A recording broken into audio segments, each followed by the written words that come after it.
Chaque année pour Jean-Paul, exploitant agricole, c'est le même constat. Des centaines de pieds de maïs couchés et des épis partiellement grignotés.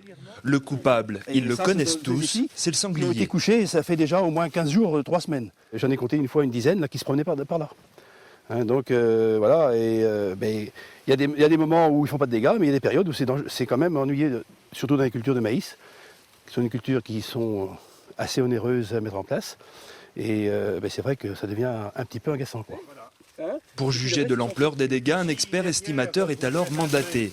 Avec l'agriculteur, il tente d'évaluer le montant des dégâts, même s'ils savent que le sanglier reviendra. Un sanglier, on lui met de la nourriture, de la tranquillité, il ne bougera pas de son secteur. Dans toutes les parcelles où on fait des dossiers de dégâts, généralement on se prépare à une récidive dans la culture suivante.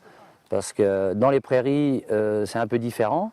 Ils retournent, c'est pour trouver des vers. Mais dans les cultures type maïs, ils savent très bien que même si la parcelle a été retournée, ils vont retrouver de la nourriture derrière.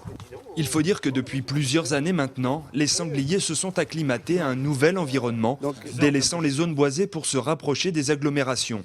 Les pertes dans les récoltes qu'ils causent sont coûteuses et doivent intégralement être prises en charge par le fonds d'indemnisation des dégâts qui incombe aux fédérations de chasseurs. On est à 150 000 € de dégâts à peu près pour un tableau de chasse la saison dernière de 900 sangliers. Alors évidemment, on se trouve à avoir un sanglier qui coûte cher en Vendée.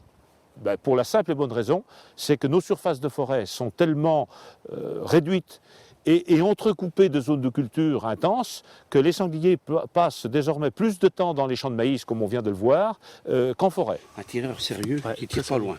Qui c'est qui tire pas loin là-dedans? Et pourtant, ce n'est pas faute de les chasser. Régulièrement, des battues sont organisées dans le département pour réguler les populations de sangliers. Cette journée, une quarantaine de chasseurs sont déployés après que l'un d'entre eux ait aperçu le matin même un spécimen. Après 3 heures de traque, le cochon, comme ils aiment l'appeler, n'est déjà plus qu'un trophée de chasse. Pour les agriculteurs et les chasseurs, c'est un de moins, certes, mais ils n'oublient pas qu'une laie a 3 portées tous les 2 ans et que le phénomène n'est donc pas prêt de s'arrêter.